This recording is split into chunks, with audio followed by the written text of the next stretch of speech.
Hi. Have you ever wondered what down dog and namaste and vinyasas and sun salutations might mean? Stay tuned to Connecting Our Community and we'll let you know.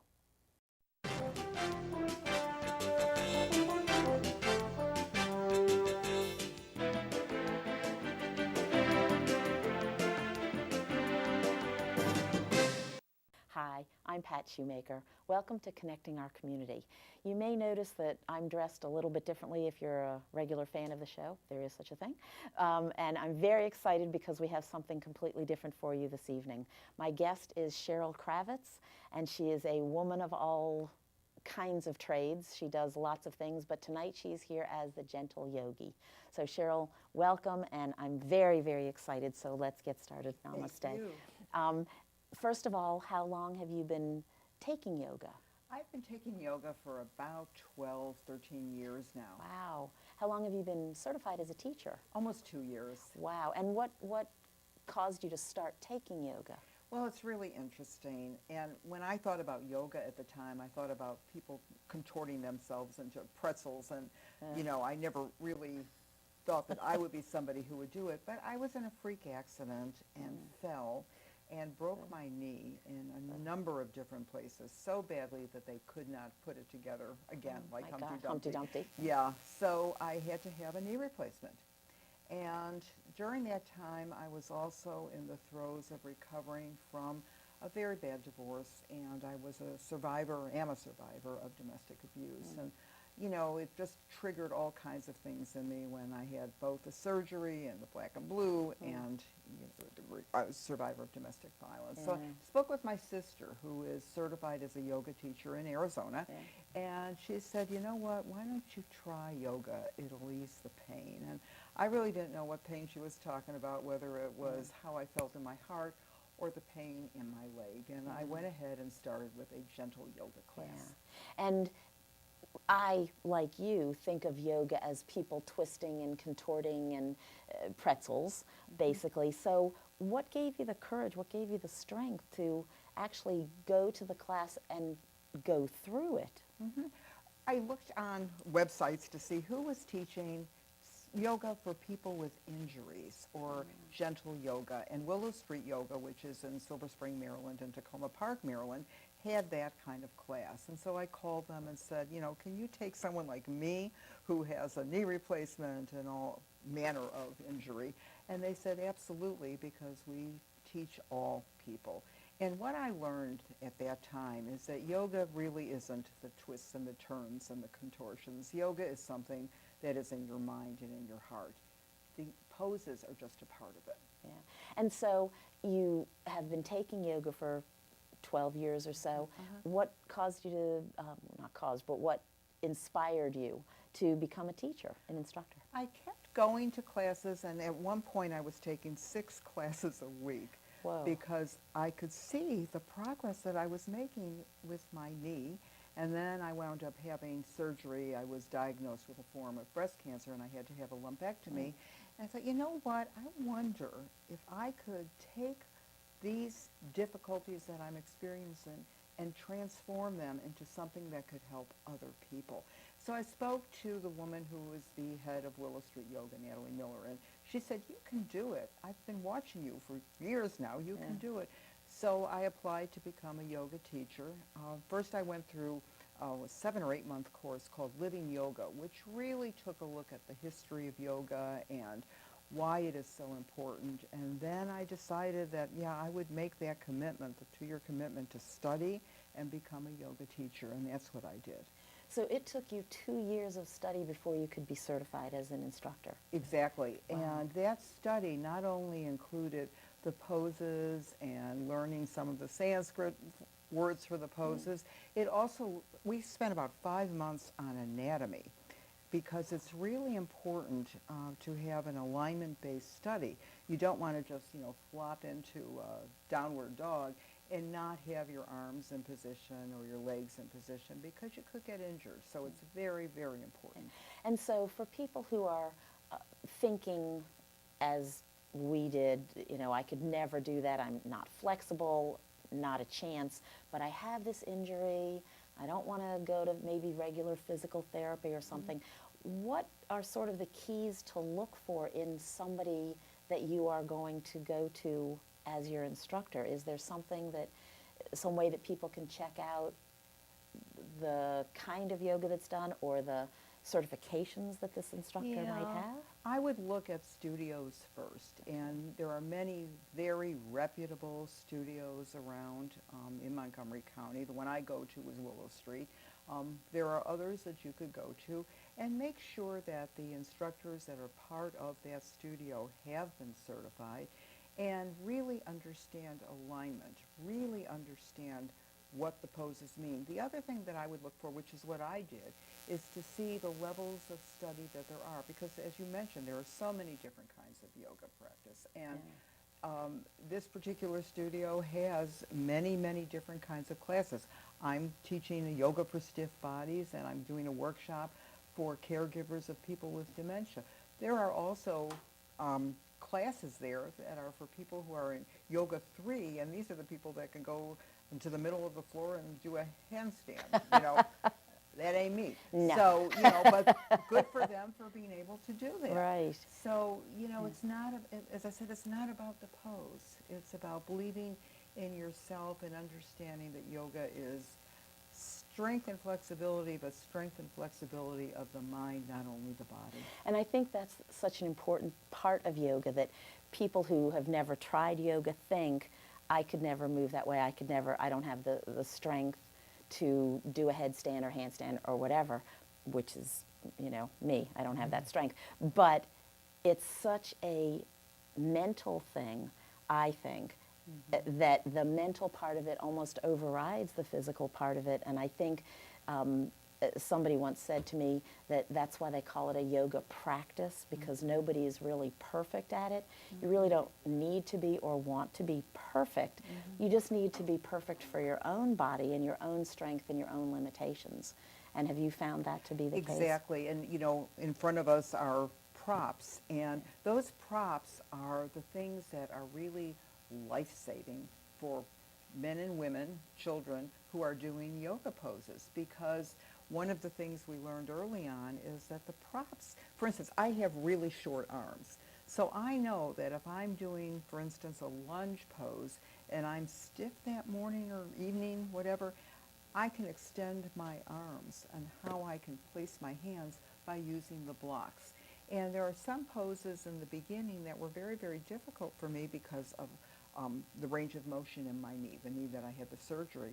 And my teachers worked with me and said, you know, consider, it's not a failure to use a prop, it's just fine. Consider putting a blanket under there. Consider putting an eye bag under there. Consider using a block. And it worked. Yeah. And I actually have lupus, and so I have some of the same things that somebody with arthritis or whatever would have. And so when I first started my practice, not that I'm an instructor, but I am a student, and when I first started, there were moves that I just could not do. And so over the years that I have done yoga, I have seen the progress in my own flexibility and movement and being able to do certain things that I never could do before. So I think for other people that I've spoken to as well, that you start out at a certain level, and when you can see any kind of progress, it's so exciting, because you say, oh my gosh, 2 weeks ago or a month ago, I couldn't do that. And now I can almost do it. That's right. And, you know, there are people in some of the classes where I go that never get out of a Yoga 1, never get out of a Yoga 1-2, and that's just fine, because they're doing the practice, I should say. And we're almost actually to the first break, and we haven't even moved from our positions. So I know that everybody's freaking out because they want to see what yoga can be. So can you take me through some of the things that you do to get us started? So how we start every class is we take a good seat. And when I say take a good seat, you can do it in a cross-leg position.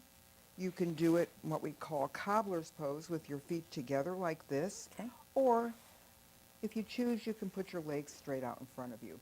Different people have different bodies, and so whatever is most comfortable. For me, it's most comfortable to have my legs crossed. And I'll do it this way just to be different. Okay. And you grab the flesh of your hips and pull it back, and have a good seat, and then feel yourself kind of sinking into the mat and sinking into the floor. And a mat is very important. I don't mean to interrupt you, but having a mat is very important because it does, and also being barefoot does allow you to grip the mat and really align Absolutely. yourself. And when we're standing, that becomes so much more important. Absolutely, and there are all kinds of different kinds of mat, and what I suggest is you walk around a yoga store, or you walk around, any kind of store, and just feel the mats Yeah. and see what feels good to you. So you're in this good seat, and you're going to close your eyes and put your palms on your knees. You can either put your thumb and your finger together, or you can have your knees flat.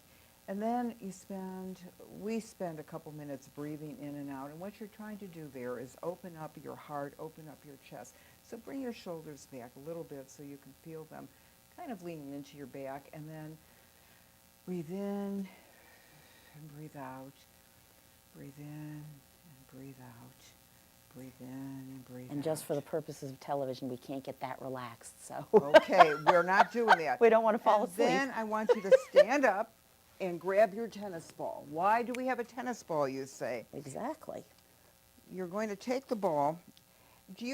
I'm sure you have made chicken wings, and you pull the chicken wings apart, and you see that white gunk that's in between? Yeah. That's like fascia. That is what's making your feet and other parts of your body really tight. What we're going to try and do is break up the fascia on the bottom of our feet. Okay. So put the ball down, put the ball under your right foot, and then just go back and forth. And then for the purposes of time, move it over to your left foot.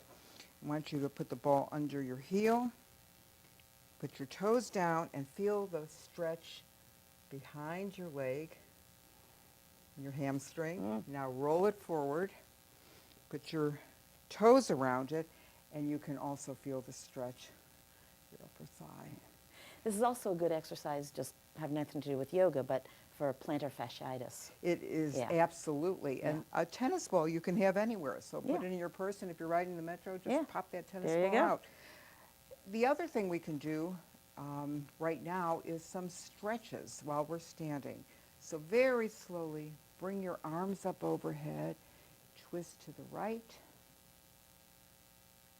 come forward, and twist to the left. Now bring your hands to heart center. And generally what we would do is open a class with the sound of Om. We won't do that right now. And bring your hands to your side.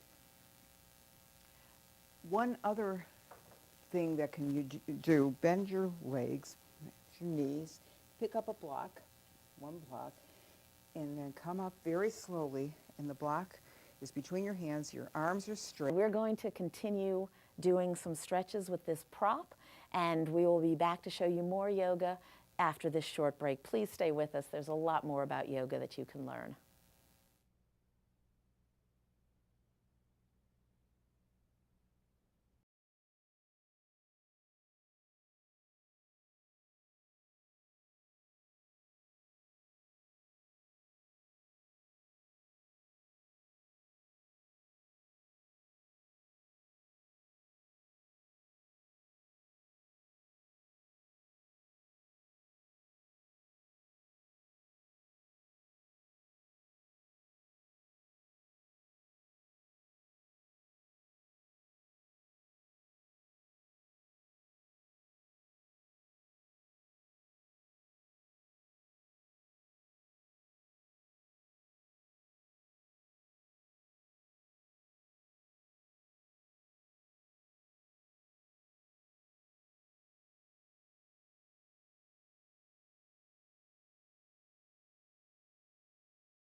Hi, welcome back to Connecting Our Community. My guest this evening is Cheryl Kravitz. If you missed the first half, we're dressed this way because we are doing some yoga poses, some gentle yoga for people who don't have much flexibility, possibly people with dementia and other things that we will get into. So we want to do some quick poses to show you some of the other things that are possible, and then we're going to discuss more in depth the other methods.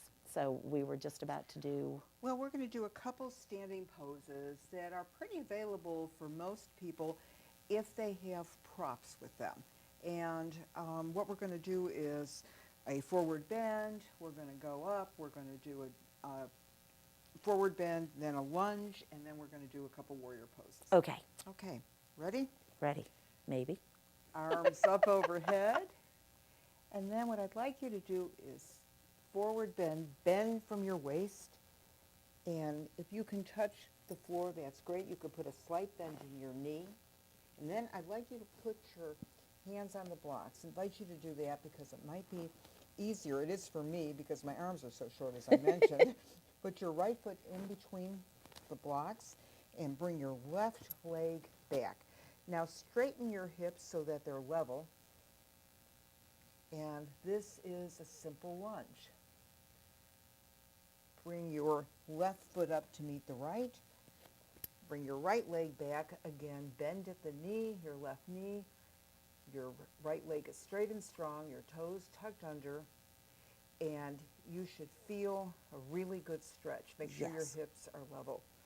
And bring your right leg up to meet the left. Bring your fingers to the mat, and then very, very slowly come up, arms above your head. I invite you to turn around. I love how you invite me to do that. Because that's a polite way of saying turn around. Then bring your left leg so that the toes point towards the short end of the mat. Your right leg is turned in so that it's parallel to the short end of the mat. And those particular moves of your feet are important because? Because otherwise you can torque out your knee, you could torque out your hip. So you want to make sure that your body is really in a good position to do those poses. And that's really, a great question. that's one of the bases, the most important basis of yoga. It's, as you say, knowing why you move things different ways and not moving it in a way that is going to injure a possible already something that's injured. That's and exactly right. You know, doing harm where you don't want to do harm. Absolutely. It's all alignment based. Now I'd like you to bend your left leg. Make sure that your knee is tracking over your second toe. That's another alignment piece. Then bring your arms up and around, straight out to the sides, your torso straight, arms aligned with one another, and you're looking out over your fingers on your left hand, and this is called warrior pose. And in the warrior poses, not only are you stretching, but you also, believe it or not, use balance. You right? use balance, and also for me, it's a great mindset. I feel like a warrior in this pose. There's another pose that's called gentle warrior. If you flip your left hand, bring your right palm on your right thigh, and then come on and arc. And you should feel a great stretch in your left side body. Yeah, exactly. And then come on over, bring your forearm, your left forearm onto your left knee. This is called side angle pose. And your palms should be facing the floor, and as big a stretch as you can get the right side of your body. I actually feel like I'm maybe an inch or two taller than when I started. Isn't it great? It's yes. amazing. And then bring yourself back. Now, do we have time to do the second side? No, okay. Unfortunately we So don't. usually you do both sides so right. that you're even out. And exactly. after the show, we can do the second and side. we'll be, of course, walking out of here lopsided. Yes.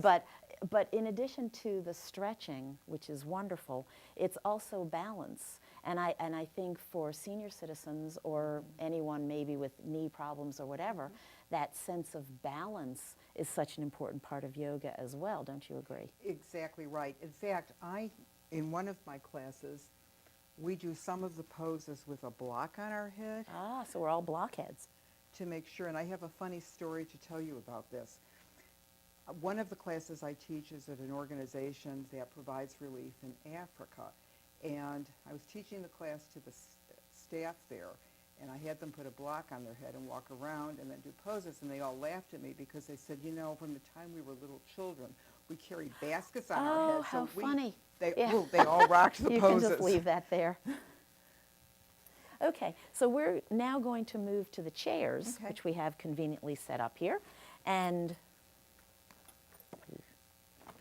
we'll do some moves for people who might have reason that they can't be on a mat. Right. Okay, this is called chair yoga, and one of the things I'd like Appropriate title. a perfect title, and one of the things I'd like to say about that is that I teach survivors of elder abuse and people with dementia, and they're just not able to get onto a mat or do some of the poses that you and I just did. And one of the things that I've learned, and it's something that I came up with just by working with them, is that mainly what they remember are things that happened 50 years ago, but not necessarily this morning. So I use nursery rhymes to help them with the poses. And what I want to do is show you some of that, because I think it's a really interesting way to trigger their memories, good memories, the nursery rhymes. And a lot of those nursery rhymes relate to some of the poses that we do. Interesting. So an example would be, and this isn't actually a nursery rhyme, this is a movie that they all remember, which is The Wizard of Oz. We're off to see the Wizard, Right. the Wonderful Wizard of Oz. Well, as you know, there's a dog, and there is a scarecrow, and there is the Cowardly Lion. Ah. So an example would be after we sing it, and I want to bring somebody into a dog pose, a downward dog pose, in a seated position. I have the individual, in this case, put their palms on their knees and then come forward, and then they're in a downward dog. I just make sure, a seated downward dog, that their head is aligned, their back is aligned, and their arms are straight, and then we come up. The other thing we do is cat-cow, which is one of the yoga poses that pretty much everybody knows. And you usually do it on the floor on your hands and knees, and you're arching your back and then coming in. And cow pose, and I never figured out why it is you're up like this, and cat pose is you're like a Halloween cat, and it's moving your shoulders back and forth. So what we do, many of them have had pets, and so we talk about pets that they have had. And for cat pose, we're coming in, so it's different than downward dog. It's very similar to what we do on the floor. I bring their feet just a little bit distance apart, and then for cow, and then we meow, because they remember meowing. I will not do that. And then we come up into cow pose. I hold the back of their head so that they can go back, and we move. So cat-cow is something. Now, for people that I work with who have had injuries and are not able to get on the floor, we can do simple twists in the chair. So arms up overhead, and then turn to your left. You can drape your arm around the chair. Your right hand is on.